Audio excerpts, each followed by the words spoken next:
Auzubillahiminashaitanirrajim. Bismillahirrahmanirrahim. Ladies and gentlemen, Assalamu alaikum. This is me, Sara Baloch, and I formally welcome each one of you to our mega transmission of ICC Men's T20 World Cup 2026.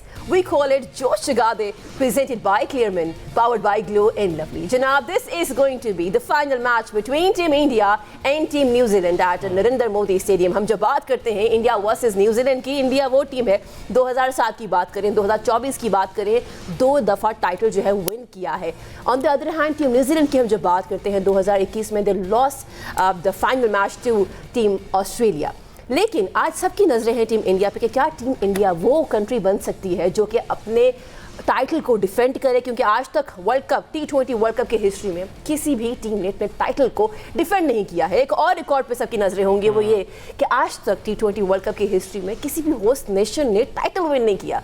लगता है हर एतबार से कि शायद team India को बर्तरी हासिल हो. But of course with us in the studios we have our panelist also. लेकिन उससे पहले I would like to move on to my co presenter. अस्सलाम वालेकुम. वालेकुम अस्सलाम जी. वाकई बहुत बड़ा मुकाबला होने जा रहा है और इस हवाले से कल न्यूजीलैंड और इंडिया ने बैटिंग, बॉलिंग और फील्डिंग की भरपूर प्रैक्टिस की. अगर हम आपको बताते चलें, चैंपियंस ट्रॉफी में आपको याद होगा इंडिया ने न्यूजीलैंड को डोमिनेट किया और जो रिसेंटली T20 सीरीज़ खेली गई उसमें भी 4-1 से पलड़ा भारी रहा भारतीय टीम का. इसके अलावा अगर हम हेड टू हेड बात करें, 3 दफ़ा ये दोनों टीमें आमने सामने आ चुकी हैं और तीनों दफ़ा न्यूजीलैंड ने इनको हराया है. तो अब क्या होगा, वन साइडेड मैच होगा या फिर आखिरी बॉल तक यह मैच जाएगा? इस पर बात करेंगे. स्टूडियो में हमारे साथ मौजूद हैं farmer captains Aamir Sohail and Salman but. आप दोनों को वेलकम कहते हैं शो में. बहुत शुक्रिया, बहुत शुक्रिया. आमिर भाई, वो दिन आखिरकार आ ही गया. अगर हम इंडिया की बात करें या फिर न्यूजीलैंड से स्टार्ट करते हैं, मिचेल स्टार्कर ने कल अपनी प्रेस कॉन्फ्रेंस में कहा है कि भारतीय शायकीन के दिल टूटें या ना टूटें, हमारी अव्वलीन तरजीह ट्रॉफी जीतना है. सर क्या कहेंगे?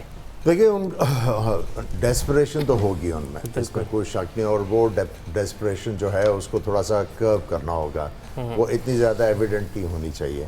बहुत दफ़ा ये ICC के टूर्नामेंट्स के सेमीफाइनल्स में आए. एक टाइम तो ये था कि इट वाज गिवन कि न्यूजीलैंड की टीम एक टीम होगी जो सेमीफाइनल में आएगी. लेकिन अनफॉर्चुनेटली इनके पास वो एक्स फैक्टर नहीं था, कोई ऐसे प्लेयर्स नहीं थे जो बड़े मैचेस में आके जो है इनको मैचेस जितवा देते. और फिर ये कुछ फाइनल्स में आए ऑफ लेट, लेकिन वही चीज़ आ जाती है फाइनल में आके बिल्कुल ही जो है एंटी क्लाइमेक्स हो जाता है. Apart from 2019 world cup, I think this time around they really have to do well. जब हम बात करते हैं सलमान नरेंद्र मोदी स्टेडियम के स्टार्ट्स की अंटिल 2026, इट सेज जनाब वो टीम जो पहले बैटिंग फर्स्ट करती है 9 मरतबा वो जीती है मैचेस. यहाँ पे जब हम बात करें चेजिंग की तो 5 मरतबा. दोनों टीम्स आपके सामने हैं. What should be the right choice today? देखिए, डिपेंड्स ऑन द पिच. अगर आप स्टैट इतने कह रही हैं कि पहले खेलने वाला जीता, so there is an advantage playing first और maybe teams batting second have not adapted well. तो कुछ तो है, लेकिन I think the teams will take into account के कंडीशन क्या है ऑन अ गिवन डे, उनकी अपनी स्ट्रेंथ क्या है, and then they will go about things. I think इससे ज़्यादा इंपॉर्टेंट स्टैट ये है कि इंडिया हैज़ वन 7 उनकी रेशो जीतने की 7-1 है सिंस 2023. वो कोई सीरीज़ हारे नहीं है. सो एक ओवरवेलमिंग ट्रैक रिकॉर्ड है जो कि उनकी फेवर में जा रहा है. And New Zealand, yes, like Aamir भाई said, they have been in many finals but they have not shown the temperament of a final so far. Final का ना एक टेम्परामेंट होता है, and often Pakistan team turns up when in the finals they turn up a different team. So New Zealand को हम देखते हैं कि very flat जब final आता है. So I think they will be looking to Finn Allen के to repeat कर थोड़ा सा, क्योंकि वो एक एक्स फैक्टर वाली बारी ली है उसने. और अगर वो आके जल्दी आउट होता है तो फिर मुझे नहीं पता ये एक्स फैक्टर कहाँ जाएगा and who will stand up again. Although on paper they have the talent, but to do it in a big game अभी तक किसी ने देखा नहीं है. आमिर भाई, दोनों टीमों ने प्लान्स तो बनाए होंगे. अगर हम न्यूजीलैंड की बात करें, उनके प्लान की अगर बात करें, कल सेंटर ने भी कहा कि बुमराह सबसे बड़ा खतरा हमारे लिए हो सकते हैं, हमने संभल कर खेलना है हर लिहाज से. तो अब उनका प्लान क्या हो सकता है दूसरी टीम का अगर हम बात करें? देखिए, कोई भी प्लान अगर आप बनाते हैं और उसकी एग्जीक्यूशन के लिए आपके पास प्लेयर नहीं है या वो एग्जीक्यूट नहीं होता, उस प्लान का तो कोई फ़ायदा है नहीं. बिल्कुल, क्योंकि ये तो हमने देखा कुछ टीमें जो इस वर्ल्ड कप में खेली हैं बिल्कुल ही पैदल थी प्लानिंग के मामले में. अव्वल तो प्लानिंग थी नहीं, उसके बाद एग्जीक्यूशन भी नहीं थी. सो बेसिकली जो है न्यूजीलैंड की अगर आप बात करें, ये आके थोड़ा सा एंटरप्राइजिंग हुए हैं, लेकिन ये क्रिकेट खेलते थे मेथड के ज़रिए. कि हमने ऑपोजिशन को प्लानिंग करके किस तरह नीचे लेके आना है। ये फाइनल में जो आके रहते हैं उसकी वजह यही है कि they over emphasise on planning, they over वो क्या कहते हैं रिलाई ऑन कि ये प्लान है, ये एग्जीक्यूट होगा तो हम जीतेंगे। बिल्कुल। वेयर एज मेथड तो होना चाहिए, बट फाइनल में आके जो चीज़ आपको सेपरेट करती है, और अभी सलमान ने जो बात किया है कि पाकिस्तानी टीम जो है वो फाइनल्स में आके डिफरेंट होती है, उसकी वजह यह है कि पाकिस्तान की टीम फ्लेयर के साथ खेलती है, और जब आप फ्लेयर की बात करो तो दे फ्लेयर एट द ऑपोजिशन। जिस तरह जब सूरज पूरी तरह चमक रहा होता है गर्मियों में, फ्लेयर्स एट एवरीथिंग, उसी तरह आपको मेथड के साथ फ्लेयर करना है, तब जाके जो है वो आपकी चीज़ें बेहतर होगी। अब मैं समझता हूँ कि ये जो उन्होंने कहा है कि बुमराह को हम लोग केयरफुल होके खेलेंगे, मेरा नहीं ख्याल कि ये खेलेंगे, नहीं खेलेंगे। हाँ, ये रिवर्स साइकोलॉजी है, ये आके उसी के खिलाफ अटैक करेंगे। क्योंकि अगर आप दोनों प्लेयरों की बात करते हैं, फिन एलन और साइफर्ट की, दोनों की स्ट्रेंथ है सीधा ऊपर मारने की। बुमराह नया बॉल थोड़ा सा आगे करते हैं, अगर तो दो लग गई और बुमराह से इन्होंने पीछे गेंद करवाने शुरू कर दिए तो फिर तो इनके लिए काफ़ी ज़्यादा आसानी होगी, और बाद में आने वाले बॉलर्स भी जो हैं वो परेशान होंगे। बिल्कुल। सलमान भाई, अगर हम बात कर रहे थे मिचेल सेंटनर की, बुमराह की उन्होंने बात की, उन्होंने ये लग रहा है इनडायरेक्टली कि वो संभल कर खेलना चाहते हैं, स्ट्राइक रेट का रिस्क नहीं लेना चाहते इस पिच कंडीशंस के लिहाज से अगर हम बात करें। तो आपको लगता है कि अर्ली विकेट्स नहीं देनी चाहिए उनको, क्योंकि स्ट्रेंथ है उनकी, फिन एलन और टिम साइफर्ट? देखिए उनकी जो स्ट्रेंथ है ना वो है कि वो पार्टनरशिप लग जाए जिस स्टाइल में वो खेलते हैं, ठीक है ना। वो कंजर्वेटिव बारियां नहीं लेते दोनों, उन्होंने फ्लैशी ही खेलना है और इसीलिए वो इफेक्टिव है। अगर वो भी नॉर्मली क्रिकेट खेलेंगे आके और अपनी विकेट प्रिजर्व करेंगे तो they go nowhere with this tactic. So I think ये जो दो हैं, दे इनको कोई और, they don't know any other way, ये अपने ही तरीके से खेलेंगे। और उसमें यह है कि अगर इंडिया अर्ली विकेट्स ले लेता है तो फिर उनका अपर हैंड हो जाएगा, और अगर ये पार्टनरशिप लगती है तो न्यूजीलैंड के लिए एक ज़रा किक स्टार्ट अच्छा मिल जाएगा। But again it's about carrying on. हम लोग यहाँ पे बहुत ज़्यादा एम्फेसिस सुनते हैं कि जी पावर प्ले बड़ा इंपॉर्टेंट, पावर प्ले इंपॉर्टेंट है, बट एंटायरिटी में पावर प्ले ही इंपॉर्टेंट नहीं है, बाकी भी मैच होता है पूरा। और कहीं पर भी आप एक ओवर बुरा खेल दें, 2-3 आपकी विकेट्स गिर जाएँ, एक ओवर में आप 3-4 छक्के मार दें, एक 20-25 का ओवर लग जाए, तो मोमेंटम शिफ्ट आता है गेम के अंदर। अच्छा, एक और दो एग्जांपल्स हैं जो सलमान बात कर रहे हैं, उनको फर्दर करने के लिए दो एग्जांपल्स हैं। आपके पास पावर प्ले ना जीतने के and still winning the game, south Africa versus India 20 for 3, England versus Pakistan 3 या 4 आउट हुए थे उनके, वन द गेम। सो वो रिकवरी भी है, पावर प्ले के बाद रिकवरी भी हो सकती है अगर आप दिमाग इस्तेमाल करें। बिल्कुल। आमिर एंड सलमान, जैसे मैं डिस्कस किया, हम जो बात करते हैं जो न्यूजीलैंड की सीरीज़ थी इंडिया में, फिन एलन ने बहुत अच्छा खेला। एक मैच में वो आते हैं बिकॉज कॉनवे जो है वो ऑफ कलर थे उस टूर्नामेंट में, तो एक मैच में फिन एलन को बुलाते हैं। 83 ऑन 38 बॉल्स, 210 का स्ट्राइक रेट था, and Bumrah went expensive that day. सो ये भी हो सकता है कि फिन एलन आए और एज ही सेड कि वो अटैक करें आके। नहीं करेंगे ही अटैक वो। और दूसरी बात यह है कि बुमराह को अगर उसने पहले से टेक ऑन किया और सक्सेसफुली किया तो he will have more confidence कि I can do it again. और इसीलिए मैंने कहा ना कि टीम की रिलायंस भी फिन एलन के ऊपर ज़्यादा है to give them the kind of start जो कि अब लोग उनसे एक्सपेक्ट करने लगे हैं। So if he is able to do that तो फाइनल में हेड स्टार्ट मिल जाएगा, एक बड़ा एडवांटेज मिल जाएगा।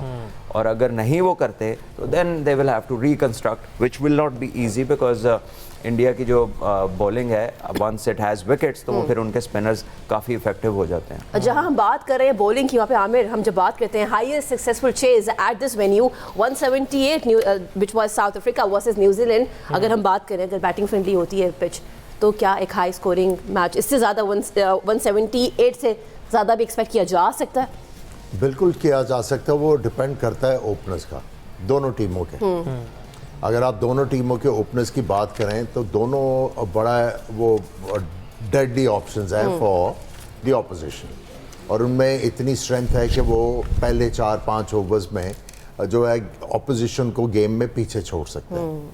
सो अगर तो ओपनिंग पार्टनरशिप हुई तो ये जो हम पावर स्कोर देख रहे हैं मेरा ख्याल है इसके बियॉन्ड चला जाएगा। और थोड़ा सा मैं अगर साइफर्ट और फिन एलन की बात करूं फिन एलन के ऊपर आप रिलाई कर सकते हैं, साइफर्ट के ऊपर नहीं कर सकते, क्योंकि साइफर्ट का एक ही तरह का स्टाइल है और वो कई दफ़ा तो वो अक्रॉस द लाइन भी मार जाते हैं, लेकिन फिन एलन जो है he is looking to play down the wicket. So I think वो आपको थोड़ा सा क्वेश्चन रिलायबिलिटी का देते हैं। So हम डिस्कशन करें जनाब कि Finn Allen at one end he is reliable and of course power play is going to play a crucial role, but as Amir said कि जो middle overs हैं, अगर आप if you somehow you lose the power play you can come back in the game by playing good middle overs. Anyways हम बढ़ते हैं एक break की तरफ, ब्रेक से वापस आते हैं। Keep watching our special transmission, we call it जोश जगा दे, presented by Clearman, powered by Glow and Lovely.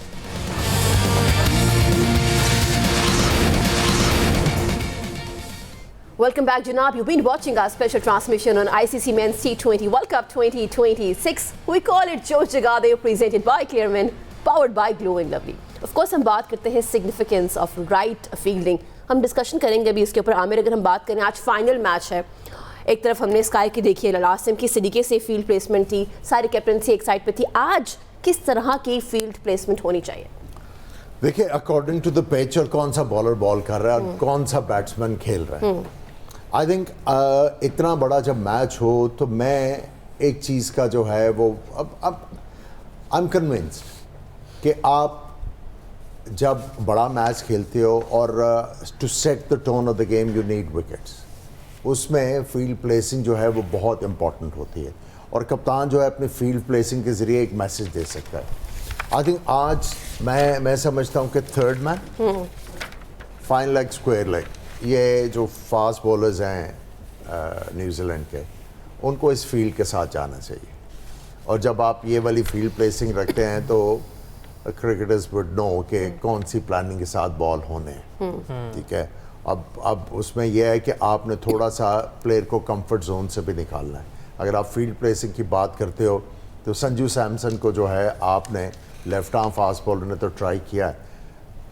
Lockie Ferguson ने जो पिछला मैच खेला उसमें उसने आकर राउंड 10 विकेट बॉल किए हैं और बाउंसर किए। आई थिंक संजू सैमसन को इनको ट्राई आउट करना चाहिए with a third man on the boundary line, slip भी होनी चाहिए, ये चीज़ उनको ट्राई करनी चाहिए। Matt Henry I would encourage कि ये ओवर द विकेट ही रहें, लेकिन वही जो कन्वेंशनल फील्ड हम बता रहे हैं वो रख के तो इनको आउट करने की कोशिश करें। और जहाँ तक इंडिया की बात है तो आई थिंक जो हमने देखा कि आप बुमराह जैसा बॉलर जो है उसको जो मर्जी फील्ड दे दे, उसको जो मर्जी फील्ड दे दे, ही अडैप्ट्स। उसको पता लग जाता है कि कब ये फील्ड आई है तो मुझे बॉल क्या करना है, कौन सा बैट्समैन सामने और मैंने बचना है। तो आई थिंक ये इंपॉर्टेंट तो होगा फील्ड प्लेसिंग, इस पर कोई शक नहीं कि आप बॉलर की एबिलिटी के मुताबिक उसको जो फील्ड प्लेसिंग दें। सलमान भाई, अगर हम हार्दिक पांड्या की बात करें, नमीबिया और जिम्बाब्वे के खिलाफ उनकी हाफ सेंचुरी है, लेकिन जैसे बड़ी टीमें सामने आई, अगर हम पाकिस्तान या साउथ अफ्रीका की बात करें उसमें वो फ्लॉप रहे एक लिहाज से, तो आपको लगता है कहीं ना कहीं फ़ायदा न्यूजीलैंडर्स जो बॉलर्स हैं वो उठाएंगे कि ऑफ कलर रहें, क्योंकि बहुत बड़े ऑलराउंडर हैं, आपको पता है मैच चेंज देखिए वो तो यही चाहेंगे कि हार्दिक पांड्या का अच्छा दिन ना हो, लेकिन एज एन ऑपोजिशन आप उनको ईजी नहीं ले सकते। मेरा ख्याल है कि वो एक ऐसा प्लेयर है जो टीम को बैलेंस करता है, पूरी बैटिंग की कैपेबिलिटी रखता है और गेम के साथ भी विकेट भी लेता है। डेथ में भी हमने देखा इंपॉर्टेंट ओवर्स वो अक्सर करता है। डेथ में अगर कोई बुमराह के ओवर पहले कराने पड़ जाएं तो he is the go to man for India.